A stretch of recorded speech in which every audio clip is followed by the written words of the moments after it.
Hello guys, welcome to my channel and psychology. मैं हूँ शार्विन। दोस्तों, अभी आप जो स्क्रीन पे देख रहे हो, हम ये सारे पार्ट्स जो हैं वो कवर करने वाले हैं। हमने ऑलरेडी स्टार्ट किया हुआ है। अगर आप चैनल पे न्यू हो और आपको साइकोलॉजी में प्रॉब्लम आ रही है, आपको एग्ज़ाम है या नेट का एग्ज़ाम है, जो भी एग्ज़ाम है, अगर आप नॉर्मल लैंग्वेज में अपना समझना चाहते हो कि आखिर ये सब्जेक्ट है क्या, आखिर ये चीज़ें बोल क्या रही है, स्पेशली आपको नोट्स भी चाहिए, तो आप बिल्कुल सही जगह पर हो। हम यहाँ पे एकदम नॉर्मल लैंग्वेज में समझेंगे कि साइकोलॉजी की जो चैप्टर्स हैं वो आखिर कहना क्या चाहते हैं, और आपको जो नोट्स हैं वो भी प्रोवाइड करवाए जाएंगे। ये नोट्स एक्चुअली इंग्लिश में है, ताकि इंग्लिश मीडियम वालों को भी प्रॉब्लम ना हो। इंग्लिश में ही नोट्स कम अवेलेबल रहते हैं, ठीक है। तो हमने यहाँ पे इंट्रोडक्शन ऑफ साइकोलॉजी से स्टार्ट किया था। हमने इंट्रोडक्शन पढ़ लिया है, 5 बेसिक गोल्स इन साइकोलॉजी पढ़ ली है, कैटेगरी इन साइकोलॉजी पढ़ ली है। अगर आपने मेरे वो तीनों वीडियोस नहीं देखे हो तो चैनल पे अवेलेबल है, आप वहाँ पे जाके देख सकते हो, या मैं डिस्क्रिप्शन में आपको प्लेलिस्ट प्रोवाइड करवा दूँगी, तो आप वहाँ पे जाके देख सकते हो। तो आज जो हम पढ़ेंगे वो है implementing research on psychology. Psychological research can be divided into 2 types, qualitative and quantitative research. सबसे पहले तो दोस्तों, जो साइकोलॉजी है वो प्योर साइंस नहीं है, ठीक है। उसको सॉफ्ट साइंस कहा जाता है या सोशल साइंस कहा जाता है। उसका रीज़न क्या है? जैसे कि हम फिज़िक्स पढ़ते हैं, केमिस्ट्री पढ़ते हैं, वो प्योरली एक्सपेरिमेंट पे बेस्ड होता है, राइट। जैसे फिज़िक्स का कोई एक्सपेरिमेंट है या केमिस्ट्री का कोई एक्सपेरिमेंट है, कोई पदार्थ है, कोई धातु है, ठीक है, वो वैसे ही रहेगी। अगर हम गोल्ड का टेस्ट कर रहे हैं तो उसमें कोई बहुत ज़्यादा चेंजेस नहीं आते हैं, राइट। उसमें एनवायरनमेंट के फिक्स्ड इफ़ेक्ट होते हैं, जो प्रभाव उन पर पड़ते हैं, जो ऑक्सीजन के साथ मेटल का रिएक्शन होता है वो जैसा पहले होता है वैसा ही होता है। लेकिन साइकोलॉजी में ऐसा नहीं है। जैसे सोशल साइंस को भी साइंस कहा जाता है, लेकिन सोशल साइंस भी एक सॉफ्ट साइंस है, क्योंकि उसका कोई फिक्स्ड एक्सपेरिमेंटल प्रूफ या थिंक नहीं है, राइट। साइकोलॉजी में सॉरी, मेरा थोड़ा सा गला डाउन है थोड़ा सा सर्दी की वजह से, ठीक है। तो साइकोलॉजी का कैसा है कि साइकोलॉजी को इसलिए सॉफ्ट साइंस कहते हैं क्योंकि इसके जो एक्सपेरिमेंट होते हैं वो ह्यूमन पे होते हैं, यानी किसी पर्सन पे होंगे, ठीक है। या फिर आपने सुना होगा चूहे पे एक्सपेरिमेंट हुआ, या ये सारी मतलब एक लिविंग थिंग्स पे एक्सपेरिमेंट होते हैं। और जो ह्यूमंस होते हैं वो कैसा फील कर रहे हैं, वो कैसा सोच रहे हैं, उनका कैसा बिहेवियर है, वो कैसे अपने एनवायरनमेंट के साथ में इंटरेक्ट कर रहे हैं, इन सब चीज़ों पे होते हैं। और आपको पता है कि जो ह्यूमंस हैं, हर ह्यूमन यूनिक क्वालिटी का होता है। हर ह्यूमन या हर पर्सन या लिविंग चीज़ जो रहती है वो डिफरेंट होती है, वो अपने आप में यूनिक होती है। सम टाइम हम एक ही सिचुएशन में अगर 5 पर्सन्स को डाल रहे हैं तो उनके रिएक्ट करने का जो वे है हो सकता है पांचों का डिफरेंट हो, एकदम सेम सिचुएशन पे। इवन हम अगर सेम हाइट हेल्थ के पर्सन को, सेम तरह के एनवायरनमेंट से आए हुए पर्सन को भी अगर 5 डिफरेंट सिचुएशन में डालेंगे तो इट मे बी पॉसिबल कि वो डिफरेंटली रिएक्ट करे, डिफरेंटली थिंक करे, डिफरेंटली चीज़ों के साथ में डील करे। तो इसलिए जो साइकोलॉजी है इसे सॉफ्ट साइंस बोलते हैं, क्योंकि इसका कोई फिक्स्ड एक्सपेरिमेंटल प्रूफ नहीं होता है। Completely depends on the environment और the person, particularly their uniqueness, ठीक है, उनकी यूनिकनेस पे डिपेंड करता है। तो भी है तो ये साइंस, ठीक है। तो साइंस जो है उसमें हम रिसर्च भी करते हैं। तो इसमें क्या रहता है, रिसर्च में दो तरह के आपने ये अगर साइकोलॉजिकल साइंस के अलावा भी आप कहीं पे पढ़ते हो तो रिसर्च को जनरली 2 टाइप्स में डिवाइड करते हैं, क्वालिटेटिव रिसर्च में और क्वांटिटेटिव रिसर्च में। तो जैसे आपको नाम से ही समझ में आ रहा है, ठीक है, क्वालिटेटिव रिसर्च यानी बना है ये क्वालिटी से, बेसिकली मतलब वैल्यू से, ठीक है, किसी भी चीज़ की क्वालिटी। क्वांटिटेटिव रिसर्च नाम से पता चल रहा है क्वांटिटी यानी कि काउंट, नंबर, मेजरमेंट से। तो 2 तरह के ये रिसर्च हो गए। अब इसमें डिफरेंस एक्चुअल में क्या होता है, क्वालिटेटिव क्या होता है, क्वांटिटेटिव क्या होता है, इसको देखेंगे अब हम। अगर हम क्वांटिटेटिव और क्वालिटेटिव की डेफिनेशन की बात करें तो जो क्वांटिटेटिव में होता है वो डेटा हम लार्ज नंबर ऑफ डेटा लेते हैं, ठीक है।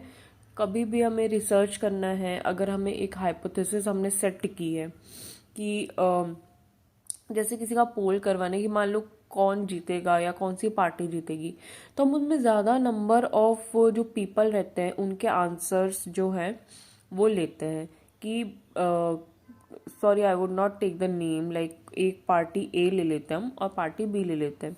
तो उसके लिए हमें ज़्यादा नंबर ऑफ लोगों से पूछना पड़ेगा, यानी ज़्यादा क्वांटिटी में हमें लोगों के आंसर्स चाहिए होंगे पोल को वेरीफाई करने के लिए कि कौन जीतेगा।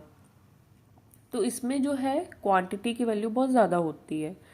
क्वालिटेटिव रिसर्च में क्या होता है कि हम बहुत ज़्यादा नंबर ऑफ पीपल नहीं लेंगे, लेकिन जैसे कि डिस्कशन होता है, हम किसी एक अच्छे लीडर से बात करेंगे या हम अच्छे एक ऑब्जर्वर या आइडियोलॉजिस्ट से बात करेंगे, जिससे हमें पता चलेगा कि कौन जीत सकता है, ठीक है। तो ये मेनली डिफरेंस है। अगर हम अब चूंकि we are talking about the data, ठीक है, हम डेटा के बारे में बात कर रहे हैं, तो हम कलेक्शन के ऊपर बात करेंगे कि हम डेटा को कलेक्ट करने के लिए कौन सी मेथड यूज़ करेंगे। अब क्वांटिटेटिव में ऑब्वियसली अगर हमें बहुत लार्ज नंबर ऑफ डेटा को कलेक्ट करना होता है तो हम प्रेफर करेंगे कि कोई इजी मेथड, क्योंकि अगर हम 1 to 1 जाते हैं तो it will take a lot of time, ठीक है, बहुत ज़्यादा टाइम लगेगा। वो भी प्रेफरेबल है बट एक लिमिट तक, ठीक है। हम पर्सन टू पर्सन जाएंगे, इससे बेटर है कि हम ऑनलाइन पोल ऑर्गेनाइज कर सकते हैं जिससे ज़्यादा नंबर ऑफ लोगों की रीच हो, ठीक है। हम फ़ोन पे इंटरव्यू, जैसे हम इंटरव्यू कॉल्स वगैरह करते हैं तो हम टेलीफोनिक प्रेफर कर सकते हैं। क्लोज एंडेड क्वेश्चंस का मतलब रहता है कि यस और नो, लाइक अगर हम नंबर ऑफ 100 and 1000 लोगों को रीच कर रहे हैं तो क्वेश्चन वुड बी लाइक कि पार्टी ए जीतेगी और पार्टी बी जीतेगी, तो इट वुड बी लाइक कोई आंसर देगा पार्टी ए और कोई आंसर देगा पार्टी बी।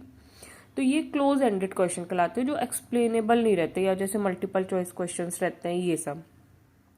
और कंट्रोल्ड एक्सपेरिमेंट, एक पर्टिकुलर सिचुएशन के अंदर ही एक्सपेरिमेंट, जैसे फिजिक्स होता है या साइंस होता है, हमें पता होता है कि ये पाउडर है या ये मेटल है, इसको इसके पर्टिकुलर केमिकल के साथ पर्टिकुलर बीकर में ही रिएक्ट करवाना है, दैट्स इट। उसका एक पर्टिकुलर वे होता है परफॉर्म करवाने का, ठीक है। लेकिन जो हमारे कुछ अदर एक्सपेरिमेंट्स रहते हैं, जैसे कि हम बात करें कि ह्यूमन रिलेटेड, तो वो पर्टिकुलर सिचुएशन में कैसा रिएक्ट करते हैं, that is not a controlled experiment. उसमें हम सारे एनवायरमेंटल सिचुएशन को कंट्रोल नहीं कर सकते, तो वो आता है क्वालिटेटिव में। अब क्वालिटेटिव में क्या रहता है, ओपन एंडेड सर्वे क्वेश्चन का मतलब रहता है जैसे हम इंटरव्यू में पूछें कि वाई यू आर हियर, ठीक है, या व्हाट्स योर क्वालिटी, ठीक है, आपकी क्वालिटी क्या है, या आपको हम क्यों जॉब दें, ठीक है, या आप पर्टिकुलर ऐसे क्वेश्चन जो सामने वाला एक्सप्लेन कर सके। ऐसा नहीं है कि उसको यस और नो मल्टीपल चॉइस में आंसर करना है, नो, जैसे आप लोग एग्जाम में देते हो, ठीक है, क्वालिटेटिव आंसर देते हो, कुछ क्वांटिटेटिव आंसर देते हो ना, कुछ मल्टीपल रहते हैं, कुछ बड़े आंसर रहते हैं, वो सारे आते हैं क्वालिटेटिव में। तो वो जो कलेक्शन मेथड रहती है वो हम उसको बोलते हैं क्वालिटेटिव के लिए, जो हमारे अनस्ट्रक्चर्ड वे में या ऑब्जर्वेशन के थ्रू या ओपन एंडेड क्वेश्चन के थ्रू डेटा को कलेक्ट करते हैं। तो अब जो क्वांटिटेटिव रिसर्च होती है, ऑब्वियसली अगर हम कोई लार्ज स्केल स्टडी कर रहे हैं या हम बड़े पोल ऑर्गेनाइज करवा रहे हैं, तो ये सारी चीज़ें क्वांटिटेटिव में वो सारे जो मेथड है, क्वांटिटेटिव रिसर्च है, वो बेनिफिशियल रहती है। जबकि जो क्वालिटेटिव रिसर्च है वो किसी भी छोटे ग्रुप के लिए ज़्यादा अच्छी रहती है, क्योंकि हम उसके लिए लार्ज नंबर डेटा कलेक्ट करने की ज़रूरत नहीं पड़ती है, या कोई हाइपोथेसिस जो हम फॉर्मुलेट करना चाह रहे हैं उसके लिए अच्छी रहती है। और वही हाइपोथेसिस अगर हम टेस्ट करना चाह रहे हैं तो उसके लिए क्वांटिटेटिव जो रहती है वो बेस्ट रहती है। अब भी आपको अगर नहीं पता है कि हाइपोथेसिस क्या है, तो मेरे चैनल पे वीडियो है हाइपोथेसिस क्या, तो आप पूरा वहाँ पे देख सकते हो। मैं आपको शॉर्ट में बता दे रही हूँ कि जैसे हम एक्सपेरिमेंट कर रहे होते हैं, तो अगर हमने कोई एक्सपेरिमेंट लिया है तो उसका आइडिया क्या है, ठीक है, तो वो आइडिया ही जो है वो हाइपोथेसिस कहलाती है। जैसे हम बोले कि किसी पर्सन को अंधेरे कमरे में बंद करने पर उसको डर लगता है। ये एक सेंटेंस है, ठीक है। अगर हमें इसको आइडिया बनाना है या हाइपोथेसिस बनाना है तो हम इसको इस कुछ बहुत स्मॉल नंबर पे हम ट्राई करेंगे कि लिटरली ये वर्क कर रहा है कि नहीं कर रहा है, ठीक है, क्वालिटेटिव तरीके से। या इसके लिए हम किसी आइडियोलॉजिस्ट से या इसके लिए हम किसी ऐसे पर्सन से बात करेंगे जो कि इस फील्ड का अच्छा नॉलेज रखता हो। एंड लाइक दिस, मतलब हम क्वालिटी वाइज इस सेंटेंस को चेक करेंगे, फिर हम इसको हाइपोथेसिस बनाएंगे और उसके बाद हम नंबर ऑफ पीपल पे हम इसको टेस्ट करेंगे, यानी कि क्वांटिटी रिसर्च है ना, क्वांटिटेटिव रिसर्च करेंगे और फिर हम रिजल्ट निकाल लेंगे कि ये हाइपोथेसिस सही है या ये हाइपोथेसिस हमारी रॉन्ग है। तो जो हम हाइपोथेसिस को टेस्ट करते हैं क्वांटिटेटिव रिसर्च से करते हैं, और हाइपोथेसिस जो हम बनाते हैं, फॉर्मुलेट करते हैं, वो क्वालिटेटिव से करते हैं। तो आई होप आपको ये समझ में आ गया होगा, ठीक है। अगर हम एनालिसिस कर रहे हैं तो ऑब्वियसली जो क्वांटिटेटिव रिसर्च में एनालिसिस हम करते हैं वो चार्ट और टेबल फॉर्मेट में करते हैं, क्योंकि लार्ज नंबर ऑफ डेटा रहता है, राइट। हम लैक्स में भी समटाइम क्वांटिटेटिव रिसर्च होती है, जो हमारे शेयर मार्केट्स वगैरह में होता है वो सब क्वांटिटेटिव रिसर्च में आता है।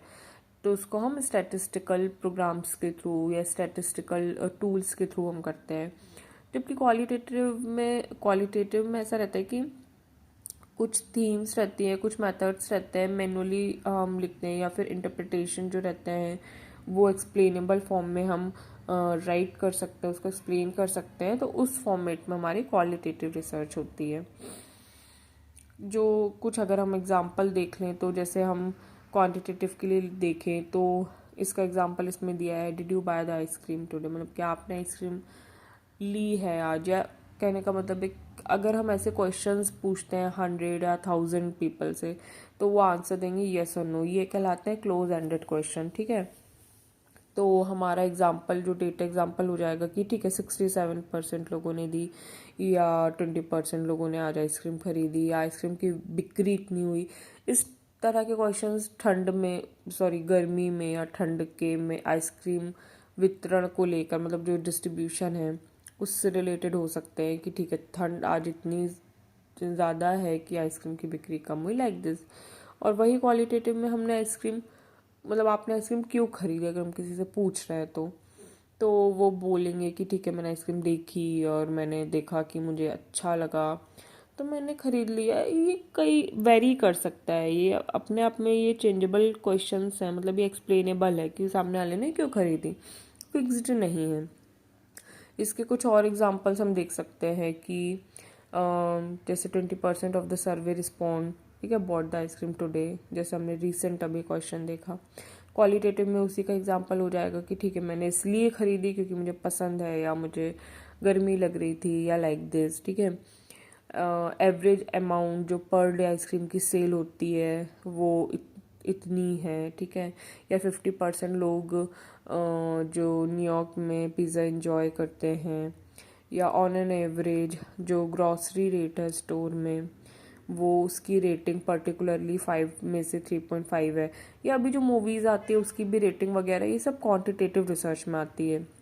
वहीं क्वालिटी में ये आ जाता है कि जैसे पिज़्ज़ा इतने % लोग पसंद करते हैं, क्वांटिटेटिव हो गया, लेकिन उसमें बहुत सारे लोगों को टॉपिंग में पिज़्ज़ा में चीज़ सॉस या इस तरह की डिफरेंट अगर एक्सप्लेन कर रहे हैं तो वो आ जाता क्वालिटेटिव रिसर्च में, ठीक है।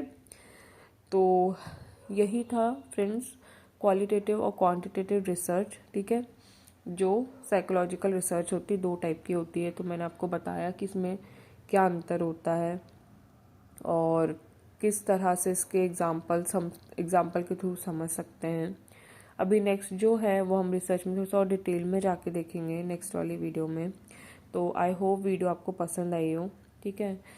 जो भी आपके नोट्स वगैरह है आप इससे निकाल सकते हो, जो भी स्क्रीन पे आपके विजिबल है, और जो भी आपको नहीं समझ में आ रहा है आप कमेंट कर सकते हो, तो मैं उस टॉपिक को फिर से कवर करने के लिए ट्राई करूँगी।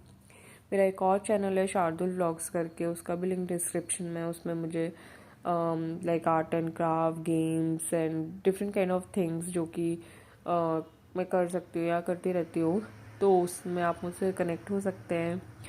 और बाकी आपको वीडियो कैसा लगा मुझे कमेंट करके ज़रूर बताइएगा। अगले आने वाले जो भी मैंने इनिशियल बताया था स्टार्टिंग में कि जो भी टॉपिक्स आपको स्क्रीन पे दिखे थे वो सारे टॉपिक्स कवर होंगे, उसके भी जो सब टॉपिक्स हैं वो भी कवर होंगे। तो आप कनेक्टेड रहिएगा और अच्छे से पढ़ाई कीजिएगा। Thank you so much. Bye bye.